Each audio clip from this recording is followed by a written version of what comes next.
Streaming live via the Internet. Welcome to ISP Radio, your weekly source for ISP-related news, events, and interviews with industry experts. If you deliver Internet via fiber optic, wireless, coax, or any other way, you're in the right place. Chat live with us weekly via ispradio.com every Wednesday at 11 a.m. Central Time. And now a brief word from our sponsors. Link Technology, providing ISP consulting, support, and hardware for wireless ISPs. TowerCoverage.com, providing online RF coverage maps. Mimosa Networks, providing high-density, high-bandwidth radio products. Advanced LLC, providing retail and wholesale advanced communication services by matching providers with your bandwidth needs. And by Sitel, providing reliability in surge suppression. And now your host for ISP Radio, Steve Grabiel and Dennis Bergen. Welcome back to another edition of ISP Radio, a place where ISPs come together and talk about, well, ISP stuff. I'm your host, Steve Grabiel, broadcasting from my home in Los Angeles, and I've got my co-host, Dennis, broadcasting from St. Louis. Dennis, you there? I am. Cool. So, Dennis, I saw some things on the weather in St. Louis that looked pretty nasty there. Oh, yeah, yeah. Wash away? Yeah, we had some awesome storms yesterday. They're rolling in again today. Fortunately, everything like on our network here works just fine. We didn't have any major issues at all. We did have our AirFiber 24. It's kind of funny, you know, I got some of these people up in Canada. They run the AirFiber 24s. Now, these are the international versions, of course. And they're pushing 7 miles and not having any problems. And we're pushing about 2.5. And we had almost 45 dB of loss in yesterday's storm. So that link completely went out. Fortunately, we're smart. We have a 5 gigahertz backup link that is more than enough capacity for the time of day that it was anyway. So that worked out. Other than that, everything, you know, no damage, no storm damage. Heck, I think one of the municipalities here in St. Louis actually had so much hail. They had like 15 minutes of hail, and they had so much hail that the hail clogged up the sewer. And next thing you know, you got 3 foot of hail all piled up around cars. They had to bring out the snowplows again to plow off the hail. That's crazy. Yeah, yeah. So awesome stuff. You know, weather is always an interesting aspect to our daily lives. I mean, whenever you run a fiber network and it's all in the ground or something like that, you just don't, other than having a tree fall on an above ground line, it's just not as eventful. But whenever we put up gear way up on top of towers, now everybody's always worried. You know, a good story is one of my good friends. He sold wireless gear, and he's since then got out of business, but he'd always do a rain dance. He loves storms, you know. He's like, yeah, come on. So what was funny though is he sold the wireless gear, and then he's like, you know, I'm gonna start an ISP, a WISP, and so now he's like, no, don't rain, don't even rain. I hate thunderstorms, you know, complete 180. And it's always an interesting little tidbit to get out there for everybody, if you know what I mean. Right? Yeah. So, any news going on? We got the MUM coming up here pretty soon in Miami, correct? Yes, sir. Yes, sir. We have the Microtech user meeting. That actually is, let's see here, it's not next week, but it's the week after, the 23rd and 24th of April here, just for everybody that is going down there. Come on over and see me, say hi. I will be running around there like a chicken with its head cut off, I'm sure. It's usually what I do. I'll even buy you a drink at the free event at the beginning, right? At the meet and greet. So we have that. We have Wispapalooza. That's still way out in, 6 months from now, October, I believe it is. Out in Vegas at the new show, or at the new venue in Rio. That is definitely looking really good. As far as news goes, really the biggest thing was last week where, the WISPA, the Wireless Internet Service Provider Alliance, had their wonderful FCC's open internet little conference. Basically, you kind of went through what the open internet order, the Title II regulation, etc., really is going to do for wireless ISPs, and it was a really a good little presentation. Kind of got you a lot of information, not all of it, but just as anything else, there's so much to it. It's kind of mind blowing, if you know what I mean. But we have all that. All that looks really good. It was a really good, very well attended event, and obviously, if you are not a WISPA member, one of the reasons why you should be, of course, is, guess what? They put on these things. This was by the FCC legal counsel for WISPA. So it was a very good set of information, seeing that comes with your membership. So I highly recommend you hit up WISPA to try and get some of that if you have not done so already. The last thing we got here is really we have the 355 proceedings. They're still going on, but it's just like the Title II stuff. We don't have a copy of the order. It's all in, hey, we're proposing it, and we're in editing stage and all this kind of stuff, but in all actuality, we really don't know too terribly much. But it does look like it's going to be very promising for the wireless ISP community as well. So it's coming. Don't know everything. And I believe, again, don't quote me on this, I believe the Title II order has been either submitted or has been submitted and posted on the Federal Register. Do not quote me on that. I believe it's either submitted or it's submitted in on there. But we're going to see some legal action. We're going to see some legislative action, as we already have been in those items for Title II before it's all said and done. Well, that leads us a good lead into our guest for today. Today we have Brett Glass from Lariat Networks in Wyoming. He's been on the show before, and Brett has read the entire document. God love you. And Brett also, I believe, listened into the webinar, I believe, and wanted to talk about what's coming down the pike for ISPs and the like. Brett, you there? Hello, Steve. Hello, Dennis. Oh. Yes, I'm here. Well, glad to have you on again. And Brett, and by the way, you are the grandfather of wireless internet, right? As far as I know, our ISP was the world's first WISP. At least we can't find anyone who was doing it before us. Maybe there was someone. But we started in the very early days with WaveLAN, which was the first commercially available FCC-approved equipment for that. Right. So you've been around for quite a while, running the same operation for quite a while. So, Brett, lead off and tell us what you've read and positives and negatives, and let's just talk about this. Okay. Well, to begin with, I guess I should talk a little bit about my background. I'm an electrical engineer, and I worked for, before I began doing wireless internet, I worked for Texas Instruments, and I worked on the first VLSI version of what turned out to be an unsuccessful networking standard, the IBM token ring. And so I was very much into the nuts and bolts of networks and how to make the chips that made them work. And I worked on this for several years. I was one of the architects of the chipset and documented the whole thing. And then I went back to Stanford University to get my master's degree in electrical engineering. That was 1983. That was the year of the TCPIP transition. So I arrived at Stanford University, as fate would have it, as someone who wanted to learn more about networking and do research on networking right at the birth of the modern internet. Right. And so I was there when it all started, which was very exciting. And I spent a lot of time hacking on the software that didn't quite work yet, and all of the various machines on campus that were interacting with the new TCP/IP internet. So not only the grandfather of modern wireless internet as we know it, but also at the head end of TCP/IP stack, right?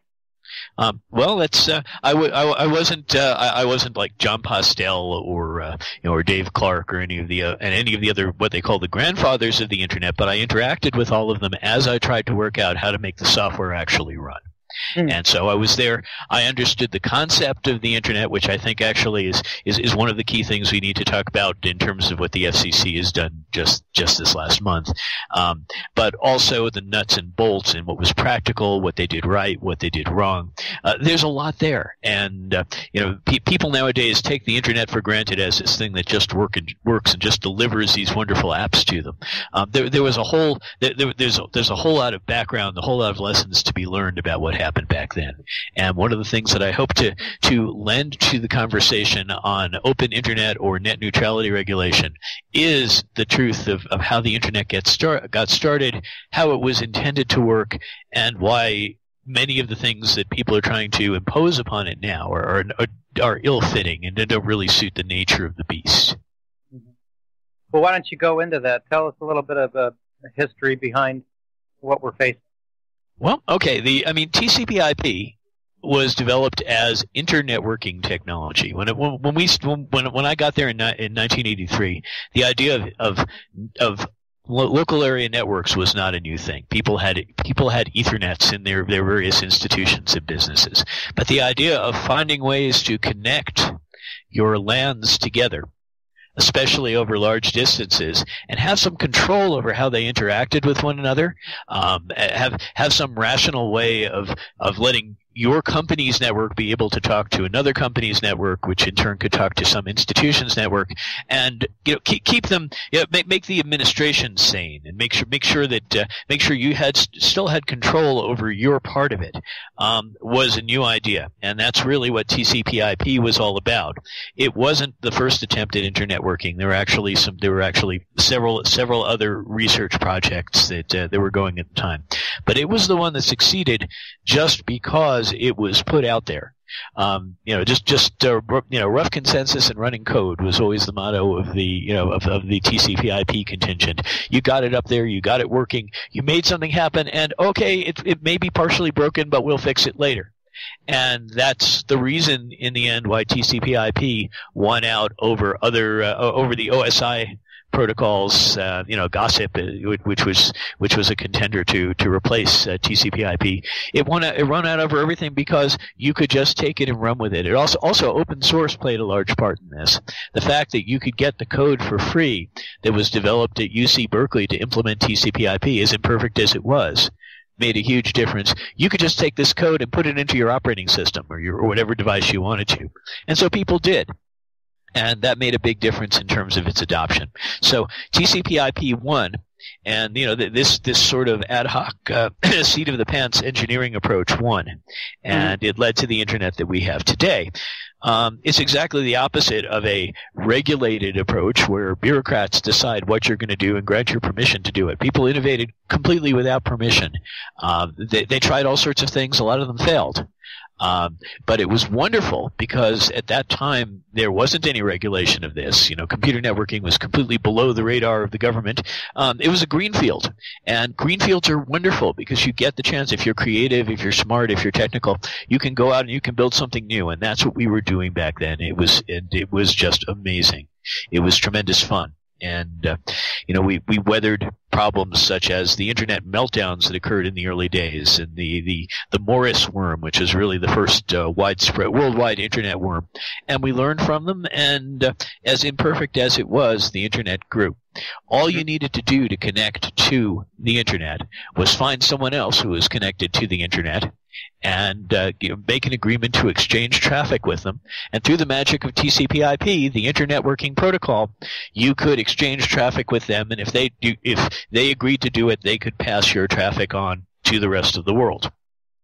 But back in those days, again, the institutions and the companies that were forming the internet, there was just no question. They would not connect to the internet unless they retained control over their own network. If they they had to be able to set the rules.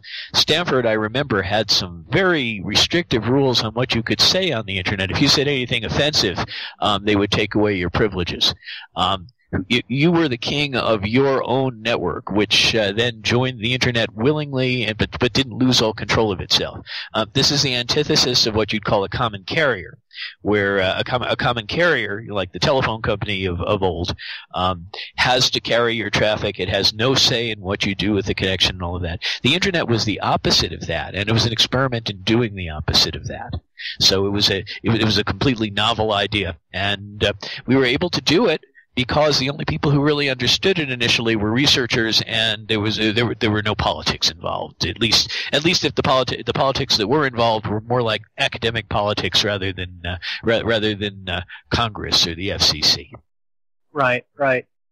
So fast forward to today. You mentioned that back in the day it was a green field and it was fun, and you run your own ISP yourself. Would you say it's still fun for you? Well, I think the fun is being threatened, and this is what I'm concerned about. What the FCC has done with this order, it's its third attempt to regulate and its fourth attempt to draft rules, is attempting to really take away that independence and autonomy and declare us to be the same thing that we were trying to avoid being back in the day. Declare us to be a common carrier, basically declare us to be the telephone company now. There are some really rash political statements out there. There are some conservative media outlets that call this order Obamanet. Sort of as an analogy to Obamacare, but there's a big difference really between this and Obamacare. Obamacare addressed an actual problem that needed to be solved, whereas the Title II order doesn't address any actual problem. The internet was not in trouble. It's not as if it was melting down. It's not as if any gatekeeper was successfully able to keep people from doing things. There was some alarmism expressed, but there was no meat to any of the claims that ISPs were doing evil things that required regulation. It's completely a politically and economically driven order, and it bothers me because it's exactly the opposite of what made me want to get into this field all these years ago. Now let's talk a little bit. Should I begin to talk about the details of the order, the 400-page document? Okay, every ISP in the world should read this. And the smaller your ISP is, the more important it is that you study all 400 pages of this document. Because the outcome of this, if any of this sticks, it is really going to affect every aspect of the way you do business. It's a lot of it is legal arguments. It's important to understand the legal arguments, to look at the footnotes, to research the footnotes and understand what they refer to. This, unfortunately, is a governing document for the Internet and for ISPs, and it's very, again, I can't emphasize it enough. Talk about it with your colleagues. Talk about it at conferences. Read up on it any place you can. Unfortunately, if these rules are not overturned, and I really sincerely hope that they are the rules of the game for our business going forward. Mm-hmm. So, give us the Cliff Notes. You're a small ISP. How is this going to, particularly from a 30,000-foot view, going to affect you and your operation? Because I imagine we pretty much run very similar networks. Well, unfortunately, it gives the FCC power to micromanage every aspect of your business. From the way you charge people. If they haven't imposed tariffs, however, they've left the door open to it by saying that the section which requires you to oppose tariffs apply. They haven't taxed us yet, but they have left the door open to, even in a couple of months, going ahead and imposing USF taxes upon our services. What they have done is they have decreed that we shall not manage our networks in certain ways unless they determine that those management practices are just and reasonable.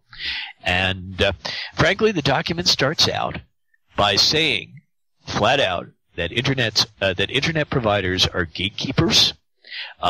That we have the power to control users' experience, that we have a monopoly on on every user just because they subscribe to us, and therefore we need to be reined in for the good of consumers. And the FCC claims power over us by attempting to exploit some aspects of the law. Their legal interpretations are somewhat questionable, but of course everything in the document interprets things in favor of their being able to regulate us in every way possible.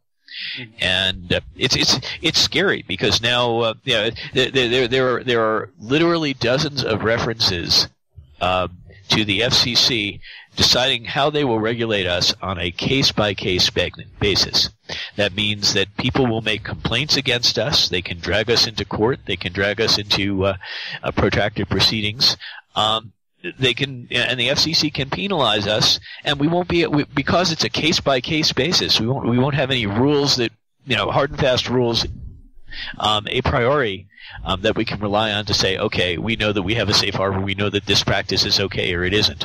And unlike large companies, we can suddenly be subject to very heavy penalties, all without having seen it coming. So it's a scary document in a lot of ways. The FCC claims authority over ISPs, well, in the same way that regulatory agency. There are three ways that a regulatory agency, like the FCC or the EPA or any other government agency in the U.S., can claim authority over someone.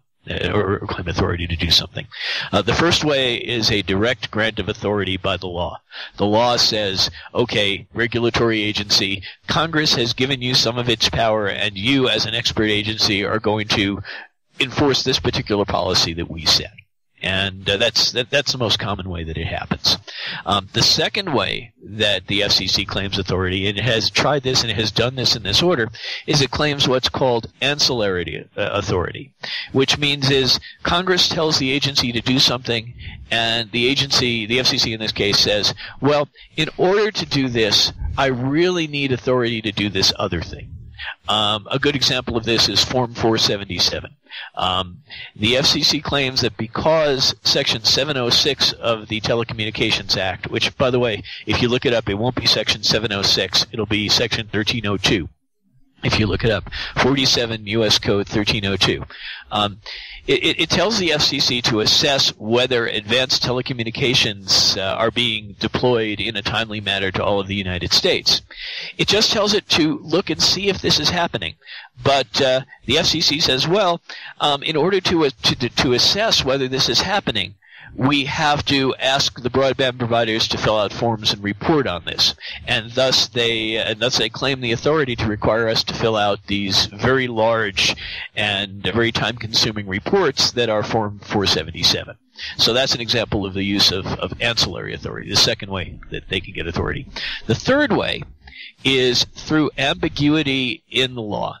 If the law isn't clear as to whether the agency has authority or not, the Supreme Court has recently ruled that the agency gets to decide. There are two main cases that you can look up on this. One is called Chevron, and the other is called Arlington, and the Arlington one is fairly recent. Basically, what happens is this. If there is an ambiguity, if it's unclear whether Congress meant to give a regulatory agency authority, what it does is it's supposed to look at congressional intent, what Congress had in mind, and then if it sees that that Congress didn't intend not to give it authority, it can go ahead and try to claim that, well, it's filling in a hole in the statute by claiming that authority. The FCC uses ancillary authority and Chevron deference, or tries to use them in an attempt to claim authority over the Internet, even though the Internet didn't exist when the law was written, and there's only very minimal references in the law to the Internet.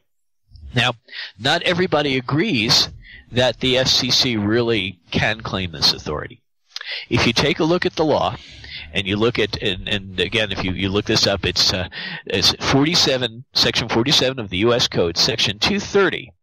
There is a policy statement there which says as follows: it is the policy of the United States to preserve the vibrant and competitive free market that presently exists for the Internet and other interactive computer services. And notice it calls it an interactive computer services, not telecommunication service, unfettered by federal or state regulation. So if you go by that policy, well, the FCC isn't entitled to this deference because Congress has stated its preference. It said that the Internet is not to be subjected to federal regulation. But the FCC, in every court case that has come up where it has been challenged, has said, this doesn't matter. We're going to try to claim authority over it anyway and hope that the court will ignore the statute. Now, the court has not ignored the statute in the past, but just recently, in a case called Verizon versus FCC, one court did. And that was that was the Court of Appeals for the D.C. Circuit. What happened was after the FCC published Internet rules similar to these, but not quite as draconian, back in 2010, Verizon sued them and challenged the rules. And the D.C. Circuit in the past has struck everything down that the FCC has tried in terms of regulating the Internet. But this court said, well, maybe the Internet has some authority there. Of course it has authority to regulate telecommunications. Maybe it does have some authority to regulate the net. And so the FCC kind of slipped through here in that decision. And Verizon should have appealed that decision. They should have gone ahead and asked for a rehearing before more judges in the same court.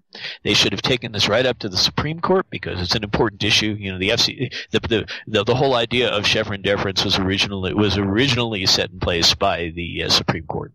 But Verizon did not do that, and it was partially due to a changing of the guard at Verizon among the executives, and it was partially due to the fact that Verizon was looking for the FCC to do things for it. It didn't want to go ahead and challenge it again at the moment when it was asking for authority to do other things that it could be denied.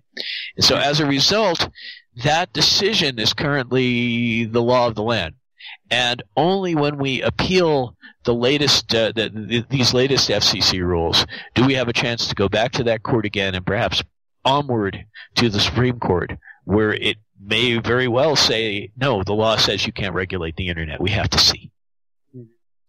So that's a lot. I've gone on here for a long time. So that's okay.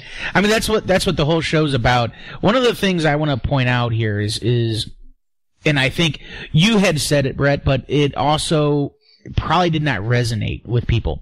So one of the things that the Title II section says, as you have gave us, is that the ISP, once you basically become a customer of that ISP, you, as the ISP, have a monopoly on that customer.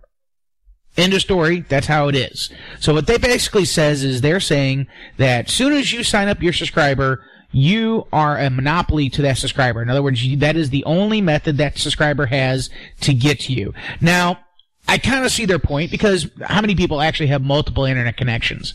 Probably very few, other than ISPs or somebody that knows the internet provider is fast, but it sucks, so they have a second one. So I kind of see you're not counting their mobile phones then, or yes, other things that might come from a different provider. Correct. So I can see the point. Going back to the second point was the forbearance stuff.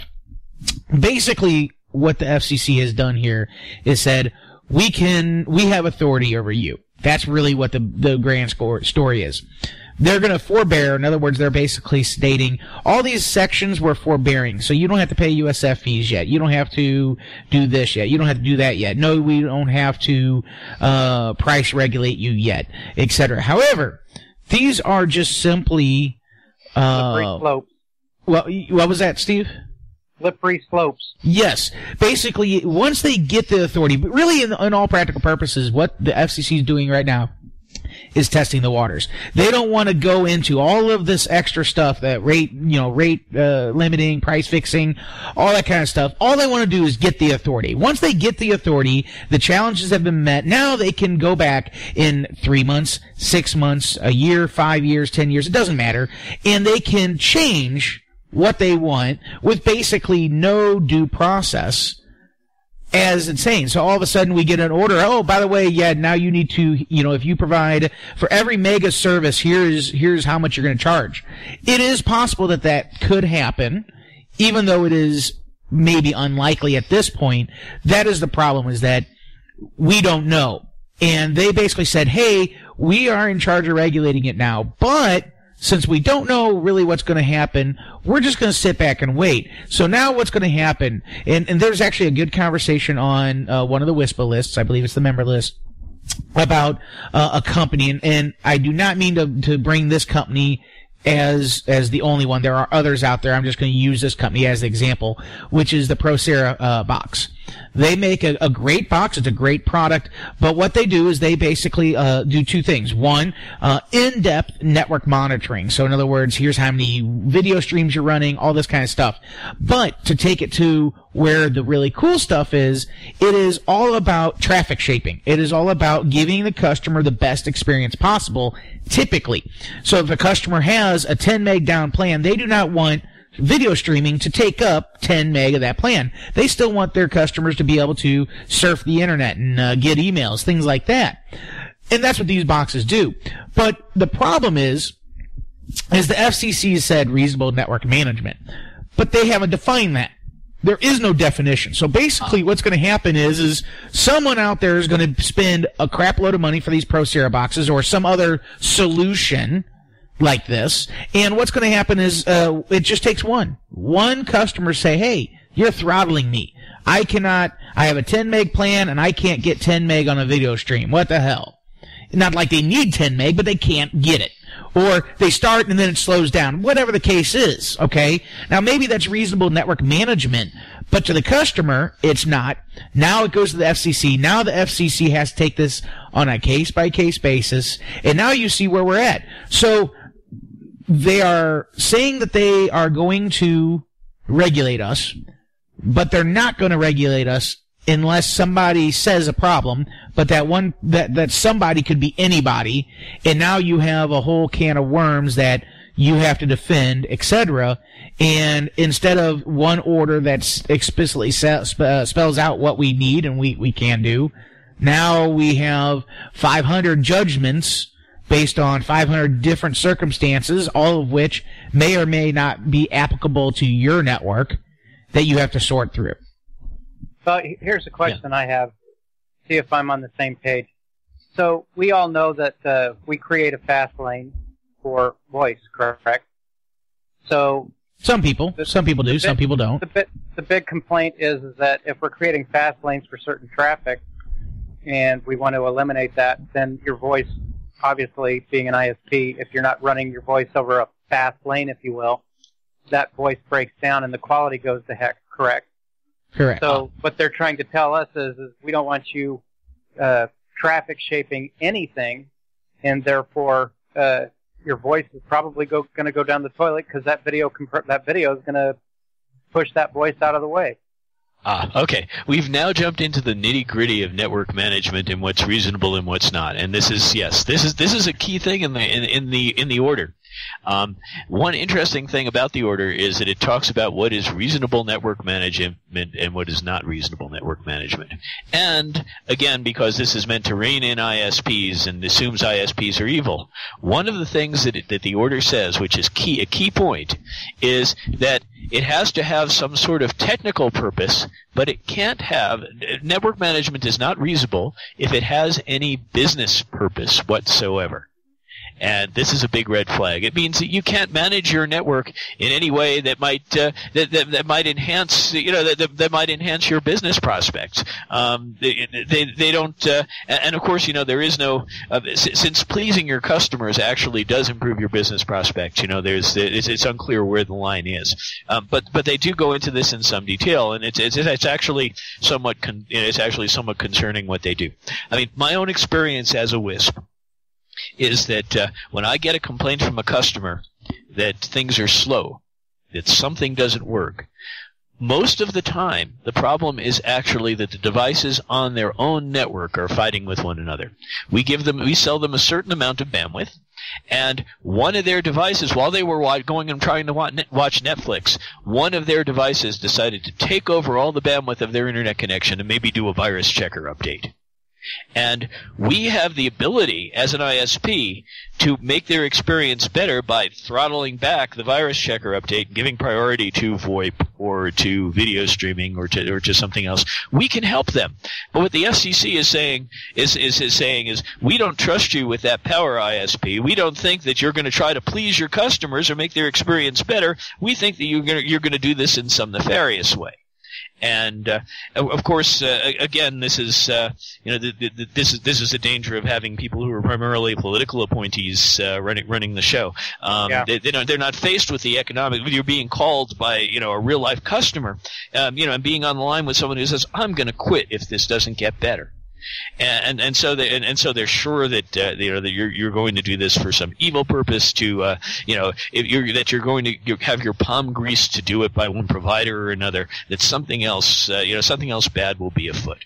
They're also during the discussion of the of this order, or a discussion leading up to it, people were talking about the evil of ISPs creating what they called fast lanes, or paid prioritization was the other thing that was demonized.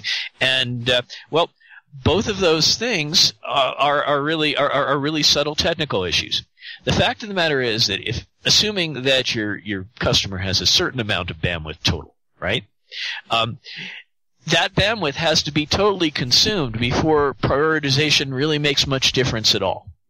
If the customer has extra bandwidth, there's not going to be a problem with what gets priority, because there's not going to be a queue. Everything's going to get through. If the customer is using up all of their bandwidth, then that is a problem right there. It doesn't make a difference what has priority or what doesn't. Something's going to suffer, and you never know whether that's going to be the thing that's most important to the customer. So really the whole notion of paid prioritization is a red herring. Yes, I could conceive of some edge cases where you might want to do that, or it might be useful, but really in most cases, no. Paid prioritization is not something that you could really do or offer.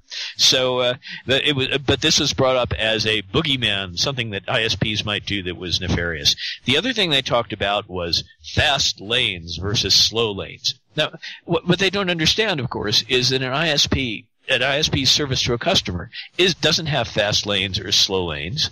It has one lane, except in the case of like a cable company where you have completely separate bandwidth on the cable that isn't devoted to internet access. Maybe it's devoted to a separate VoIP system, or maybe it's just devoted to video. For most ISPs, this just isn't an issue, because everything that we're talking about that might be a fast lane is really entirely outside of the internet service. But again, this was one of the things that ISPs were demonized for during the campaign to impose these regulations. Now, why did people do this? You have to ask, why were these these boogeymen brought up, and why didn't the FCC as an expert agency see through them? And I'm afraid, like I said, the answer is politics, and if you'd like, I can talk a little bit about the political players and what they were up to and what was really behind, what the motivation was to impose these regulations by all of the various players who were involved with it. I don't think that the political side, even though it's all great, fine and dandy, that the simple fact is it's here. Let's do this. I mean, we've still got plenty of time on the show. Let's go over, Brett, what things, as a small operator between 100 to 500 users or end users, what things does these type of operators really need to look at? What is the things that they need to immediately start doing if they haven't done, do if they haven't done, or at least start planning if they haven't started planning? What would probably be the top things, the big ones that you think could not necessarily get them in the most trouble, but the things that are required, or things that most people weren't doing before that they should be doing now? Dennis, you bring up a good point, and Brett, I want to just augment what Dennis said. You and I are both small ISPs, I imagine, and the big boogeyman that we've been talking about for quite a while is having to hire someone full-time to fill out all the government paperwork. I mean, if I have to do that, I've got to raise my rates, and then no one's going to pay my bill. So those are the kind of things I think Dennis was alluding to as small operators. So take it. Okay. Well, the first thing we have to do is read up and study this. We need to participate in industry discussions of this. We need to watch the FCC. We need to really understand what they're imposing upon us to the extent that anybody knows, because to some extent they don't know what they're going to impose upon us. The transparency requirements, for example, while we were temporarily exempted from some of them, the ones which do apply to us They still are apparently going to come out with forms that they expect us to fill out, which is going to be sort of like the nutrition label on on food, having to do with the properties of our service. We're going to need to know about that. We're going to need to put a lot of effort into that statement, which supposedly discloses to a consumer the properties of our service. We're going to need to understand what we can't do anymore or what is risky. For example, doing things, even though it makes perfect sense in terms of network management, doing some things like P2P mitigation are going to become very risky. Now, as a network engineer, again, who's been involved in this from day one, I can explain why P2P mitigation is not only justifiable but necessary. You have all this traffic being thrown at your network because one of your users invites it, and even if that user has a bandwidth limit of a certain number of megabits per second, it doesn't matter, because with all of these requests coming in for a file, even if you limit the bandwidth that actually gets used for that, the requests themselves can saturate your backhaul, and I've seen this happen. Yes, me too. But try to explain that to the FCC. The FCC isn't buying it. They're going to say you're discriminating against an app. And so you need to know that by continuing to do this, you are taking a risk, and you need to prepare to defend yourself very well if you're going to continue to manage traffic in what you and I would consider to be a reasonable way. But I'm sorry, you were starting to say something. Well, no, I've seen exactly what you're talking about, trying to mitigate that. It's the number of connections coming through that pipe that just floods the network and destroys the connection for everyone. And the people that use this, they don't understand it, nor do they care. That's right. As a matter of fact, they thought that they just bought a game, and the game software. Well, the game software manufacturer couldn't possibly be trying to exploit them or the ISP. There must be something wrong with the ISP if it needs to be throttled back. So yes, there's a lot of issues there. The other thing that ISPs are going to need to be really, really careful about is, I suspect that the paperwork burden is going to grow even more. I think we're going to see. My prediction is that by the end of summer, there's going to be an FCC proceeding that may impose USF fees upon broadband internet access. It's just too much of a revenue source for the agency. The agency is motivated because this gives it money to spend and money to hand out, and the states are supposed to be commenting on this, and of course they're going to want to have money to spend and money to hand out as well. So we're going to need to prepare for that paperwork burden. But right now, the number one thing that we need to do is we need to support the various organizations and the various parties that are fighting to have the courts look at this and reconsider this and rein the FCC in. It has claimed virtually unlimited power over our business with very questionable legal justification.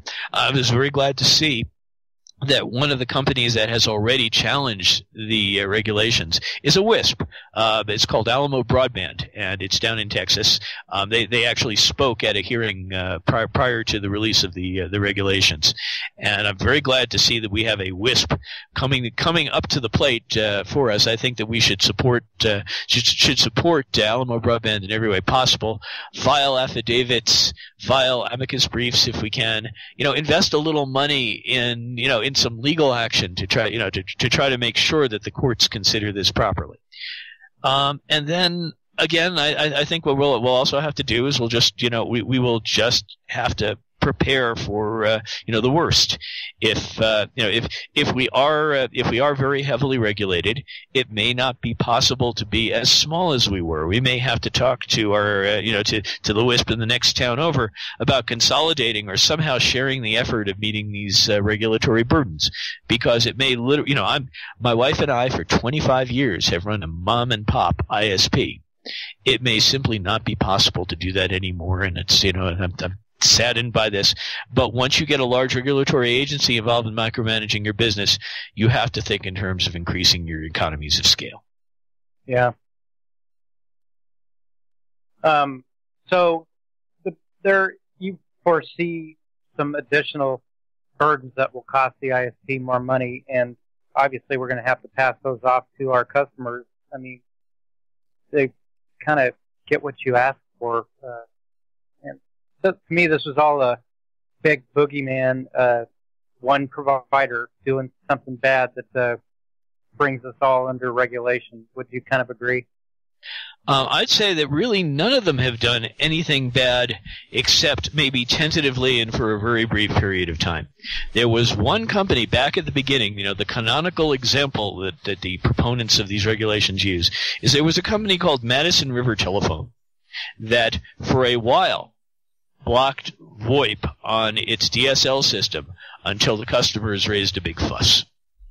That is really the only example of any ISP blocking any actual service. I think, and they relented just under pressure from their customers, just because the customers threatened to go somewhere else. Regulation wasn't actually needed to make them realize that this was something that made their customers unhappy. Yeah, the market took care of it. Yeah, the market can. My conviction is that actually what should go on is that we should promote competition. That a million ISPs should bloom and people should have lots of choices between us. I'm willing to go in there and compete, and that therefore there'll be no need for regulation because the market will do things better than regulation ever could. But the FCC, ironically, with this order, is actually discouraging new entry into the business.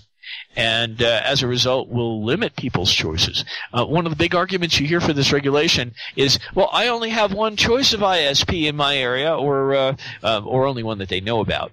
And right. The fact is that there will be more competitors, more viable competitors, and more of them actually advertising and making themselves known if we lower the barriers to entry rather than raising them. But this is not, unfortunately, doing this isn't in the interest of the regulator, and so the regulator will have a tendency to go the other way and actually raise barriers to entry in the form of increased regulation. Dennis, you were going to... Yeah, the other thing that I had specific was, I think a lot of it also came up with this whole, the quote, net neutrality. I love the word net neutrality, and then how net neutrality ties into Title II is, to me, complete bullcrap, but besides the point. One of the things that we've seen, and this is the big one I've seen, besides the one that you had mentioned of the VoIP, or the DSL provider blocking VoIP services, is really network congestion, allowing network congestion for business reasons. And that was really the whole Comcast Netflix thing. I think that also was probably one of the biggest, baddest ones. And the whole thing with that is they knew that they had overloaded pipes. They queued and they changed their pipes to make sure Netflix was slower and that all the rest of the web traffic was quicker. And then extorted, to me anyway, I'm going to use that word because I believe they extorted money out of Netflix to provide those fast pipes, etc. Now, they waited until the FCC came out with, you can provide fast lanes before those contracts were signed. Before Netflix came up and said, all right, we have to pay X, Y, Z amount to them to get this done.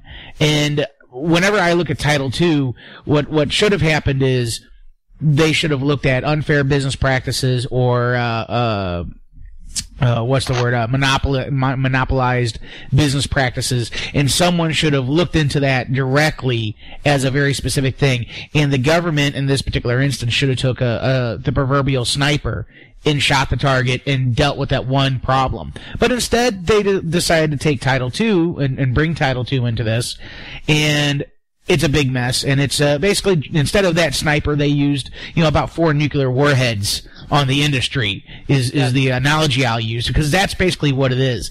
They should have took out the individual issue and everything would have been fine. Because what are we talking about? So we have 2 possible instances when this occurred, and now we have a whole new regulatory regime over us. Well, it's kind of like how they dealt with the Marriott issue we talked about earlier. How they I think that was fine. Item. They dealt with it. It was a one-off thing. They put it in writing, and here you can't do this. It's done. No one else is going to do it. I highly doubt it, except maybe a government entity on a big government property of some type.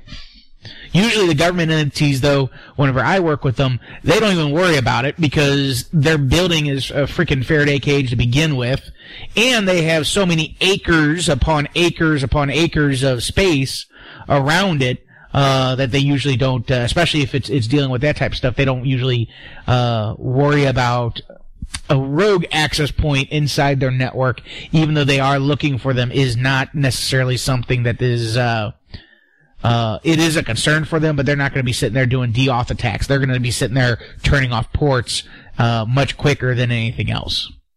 Yes. The Marriott case actually is rather interesting because, it does bring up the question, and you kind of alluded to this. What if someone who wanted to control internet access on their premises did build a Faraday cage? What if they went ahead and shielded the whole building? Would the FCC say you weren't allowed to build your building that way? I thought that was a very interesting question that, of course, was not addressed because, well, again, this was political and the FCC didn't think of it. But I'd like to get back to what you were talking about before with Comcast and Netflix, because there's a lot of subtlety to what happened there, and a lot of actually some bad behavior on both sides of what happened there, and also the resulting regulation is a little bit daunting. In its order, the FCC claimed that Title II gave it the authority to regulate interconnection. Not just the end user's ISP, but also interconnection on the Internet. In fact, it even went farther. It claimed that IP addresses are now like telephone numbers, and so anything that uses an IP address could be subjected to the same kinds of regulations that were previously applied only to the telephone company. That was really scary. And it still is really scary. Basically, it means that the FCC could claim authority over ICANN and ARIN right now. It could deprive you of your IP address blocks if it decided that it wanted to penalize you for doing something it didn't like. This is another big but little talked about power grab that we see in this new Title II order that just came out. But part of the motivation for the FCC's trying to grab this power was the issue of Netflix. Netflix was doing a lot of lobbying in D.C., claiming that Comcast and other ISPs were treating it badly. Now, you and I, as small ISPs, recognize that we don't have market power over Netflix. Rather, Netflix has market power over us. One of the first questions I get when someone calls up and asks about connecting to me or using my service is, how well does it do Netflix? Clearly, Netflix is in the driver's seat here. Yeah. If I can't deliver Netflix properly, or even if Netflix were not to deliver adequate service to me for whatever reason, their routing was bad or whatever, I could lose customers. But the FCC doesn't see it that way. The FCC acts as if the ISP is all powerful, even though in fact ISPs do not generally have monopolies, and Netflix has a monopoly market share in the video streaming business. Right. Now, what happened in the case of Netflix and Comcast? Well, as you probably know, Netflix has this program that they call Open Connect, which really is kind of a misleading name for what it is. What Netflix wants is for ISPs, especially larger ISPs, to host its video servers. And they want them to do it. So this is actually sort of a fast lane. Ironically, it's especially because it gives it an edge when it comes to reaching the ISP's customers. So if there's anything that could be called a fast lane, this would be it. But it wants the ISPs to host those servers for free. And so hosting is normally something that's charged for. You have power, you have air conditioning, you have all sorts of things, but Netflix wants them to host it for free, and also wants ISPs to let that server use all of the bandwidth that it wants to communicate back with Netflix to download stuff. The server isn't actually a cache; it's really a server. It gets preloaded with the latest material rather than storing it after it's been used once. And Netflix basically wants you to take on hosting this server for free, and also give it large amounts of bandwidth to play with to keep this server up to date. Well, Comcast kind of balked at this and said, we really think that we ought to be paid for having for having high bandwidth pipes to you, and for hosting your servers for free. And so what Netflix did during the negotiations was it switched all of its feeds to Comcast over to a particular internet backbone, which is Cogent, which did not have enough bandwidth to carry all the traffic.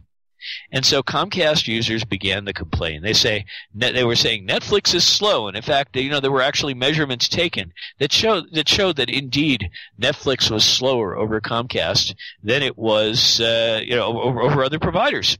And so they tried to use this as leverage when they were negotiating the deal, where maybe Netflix would pay a little bit for hosting the servers and for the bandwidth. So the way I see this, it wasn't clear that Comcast was doing anything wrong. They were just asking to be paid for things that cost them money. Right. Which is a perfectly reasonable thing to do when you're in business. And Netflix was trying to strong-arm them and to mislead consumers into going to the FCC and complaining, and complaining about Comcast when it was really Netflix making an unreasonable demand. So we've got two fallouts from this. First of all, Comcast has an advantage over small ISPs. We could never have conducted that negotiation and extracted a single concession out of Netflix. So Comcast now has an advantage over ISPs like us who are small. But the second thing is the FCC found justification to try to regulate interconnection, and who knows where this authority is going to go or how it's going to be exercised in the future. It could be very problematic. So this is sort of, I guess, the rest of the story when it comes to Comcast and Netflix, and it also concerns me what's going to happen going forward. Kind of like Paul Harvey says, and that's the rest of the story. Indeed. So you can see why I'm pessimistic about this order and why I think we should be fighting it. We should be saying that it's illegal. We should be asking Congress to rewrite the law so that it's fairer to small providers rather than allowing the FCC to sort of act arbitrarily and outside the law. We should also be talking about what Dennis alluded to before about forbearance. The FCC, you have to understand, the FCC normally has to do everything that that Congress says it's going to do. It has to regulate everything that Congress tells it to regulate, and the Telecommunications Act has a lot of things that, if you're subject to Title II, you're supposed to you're supposed to regulate. But there's also a section of the law which gives the FCC the opportunity to exercise forbearance. It can just not regulate even though Congress told it to. But that section of the law says that the FCC can only do this if competition is going to take care of whatever whatever regulation was otherwise necessary. It was going to rein in whatever bad actors might be there. Well, the FCC, in order to impose this whole order upon the Internet, has been claiming that it's doing it because there's no competition. So you see the cognitive dissonance here, the conflict. On the one hand, the whole order is based on the idea that based on a claim that there's no competition, and then the FCC says, well, we're going to use this section of the law to forbear from various parts of the statute. Because we think, because we think we can justify that on the basis of there being competition. So this is questionable. It's one of the more legally dicey parts of the order, and it really isn't clear what's going to happen with that. It's another thing that's going to be heavily challenged in court, and we're going to have to watch very carefully what's argued before the D.C. Circuit and maybe before the Supreme Court about this issue. Yeah, it's going to be this whole system. It doesn't matter what we think. I mean, we know that it's going to be challenged. So we are going to have legal action before anything. And I can tell you right now, I know a lot of people that are strictly sitting here going, I'm not going to even pay it any mind as far as Title II, because I know that it's going to go to court. I know that somebody is going to get an injunction and basically say, no, you can't enforce it until the legal action's done. I know all this. Now, we don't know if this is going to happen. I think that there's a probably good probability that most of it will happen, if not all. And then, on top of that, we have the legislative side of things. So we have, all of a sudden, the legislators going, oh, wait a minute, that's not really what we want. why is the FCC meddling, and now they're proposing their own rules? It's actually kind of a bad thing because there was an article I read that the Congress actually looked at regulating the internet in taxing it and all that kind of stuff a number of years back, and basically there was no action. The problem, though, was that there was no action. There was nothing that they specifically said, no, we found no reason to do so. They just simply didn't act. And because of that, they didn't really put any information out there. If they would have said, if they would have put a bill out that says, no, we're not going to let anybody do this or et cetera, that would have been one thing. That would have been much better than basically doing nothing, which is what they actually did. But now that the FCC has came out with this, now we have legislative action, people proposing to take away this and strip this power away. So it's definitely not over. But the big things for those of you, one of the big ones, this was even pre Title II, Form 477 is a requirement. Make sure you file that. Please file it. It is not too terribly difficult. If you use a shameless plug here, I apologize, Steve. But if you use tower coverage, we actually have both systems, both the subscriber data and the broadband deployment data. We can do that probably within a day and get that data to you.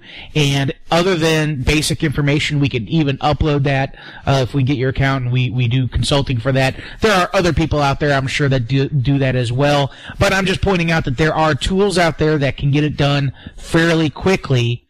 And to be perfectly honest with you, a lot of that information you should already have anyway. You should know where you cover and where you don't cover. You should know where your subscribers are, either via GPS or at least an address, even though the address is never perfect. But you should know that anyway, because you have to make business decisions based on that information. And if you don't, that's kind of an issue, if you know what I mean. So there are ways of getting that done. Form 477, I actually had to look up the next due date. Brett, do you know that off the top of your head? Well, you have to file for each year about 2 times. 2 months after the year is over, so that the next filing that we've already gotten through the.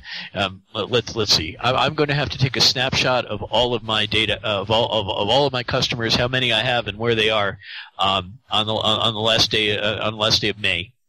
And then a couple of months later, I'm going to need to file. I had to do our ISP being small. Had to do some massive modifications to our systems and to our database in order to put census tract data into every subscriber's record, be able to sort that into the strange format that the FCC wants. We had to use GIS programs and struggle with them to determine what our coverage area was and how to get that into the format that they wanted. It was a big effort for us, and every time we have to file one of those, it takes a person week at the minimum. This is a burden for small businesses. I really wish that the FCC would have considered that, but of course it doesn't think that way. Again, what I'm worried about is that all of the regulations that are coming down the pike seem to think that you're a big business and can afford it when a regulator questions you or imposes some new large burden upon you.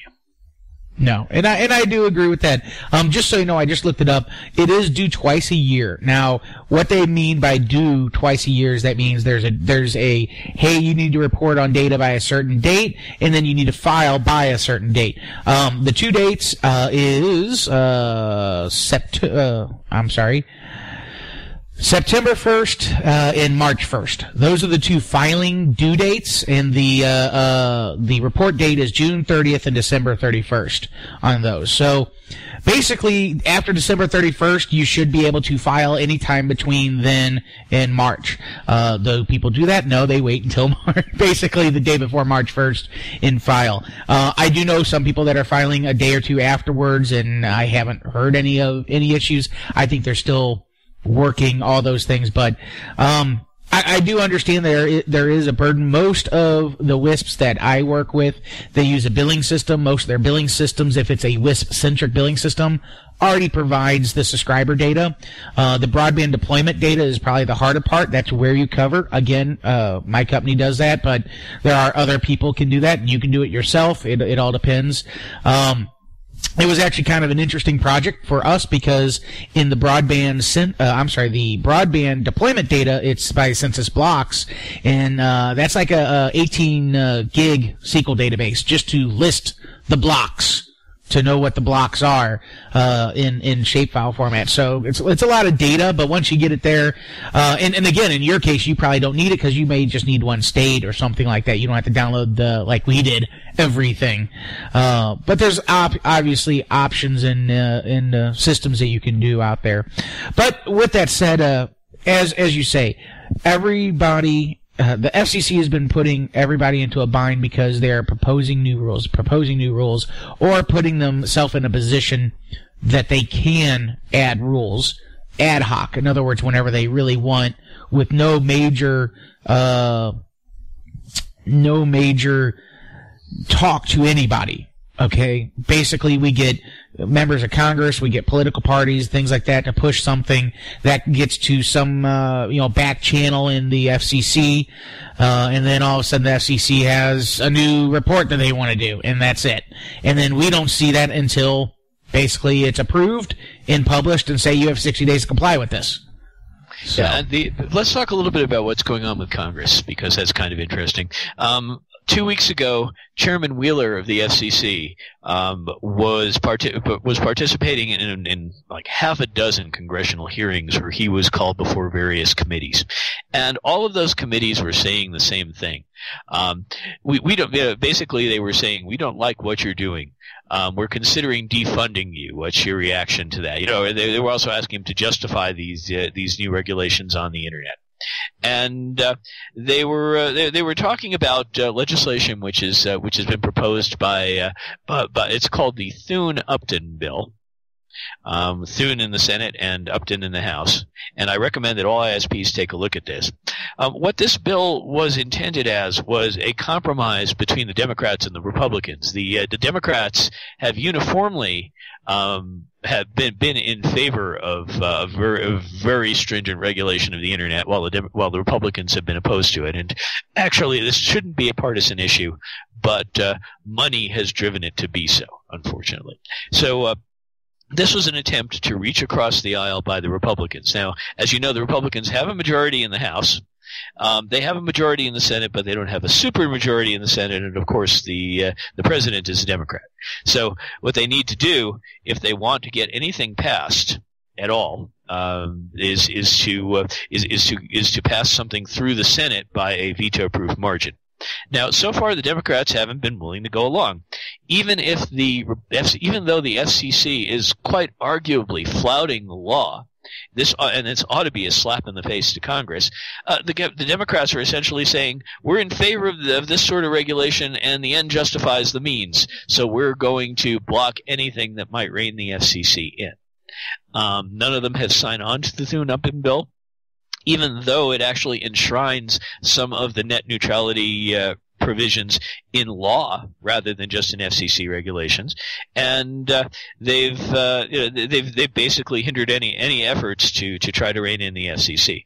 So we've got an awkward situation here, and unfortunately, it may not change. I'm hoping that the legislators will come to their senses, but they have other things on their plates. So essentially, what may happen in Congress is nothing until the next election. I am really hoping that if various WISPs and other small ISPs go to Congress and talk to the legislator staffs, there's a possibility of getting them to move toward reining in the FCC. But I am not terribly hopeful. Yeah, it's a huge bureaucracy that doesn't want to listen to people that provide. Yeah. And also we have to understand that the money is, again, the big money in Congress and also in the White House is against us. One of the largest proponents of these regulations is Google, and Google is now has surpassed all of the Wall Street firms and all the telecommunications firms, basically everybody in D.C., in terms of the amount of lobbying money that it spends. The White House credited it with Obama's election and his subsequent re-election, and has appointed several Googlers, past and present employees, to its staff. And so you have the problem that money is calling the shots in D.C. more than reality, and it's hard even to get a voice in D.C. if you're a little guy. So we have to recognize that our ability to influence those things is limited, and right now our best hope for relief from onerous regulation is going to be the courts. This is why I say that we should throw our weight, if we're going to try to do something to try to ameliorate what's happened here, it's to throw our weight behind the lawsuits, challenging the regulations, and try to see if the courts can rein this in at least some. Right.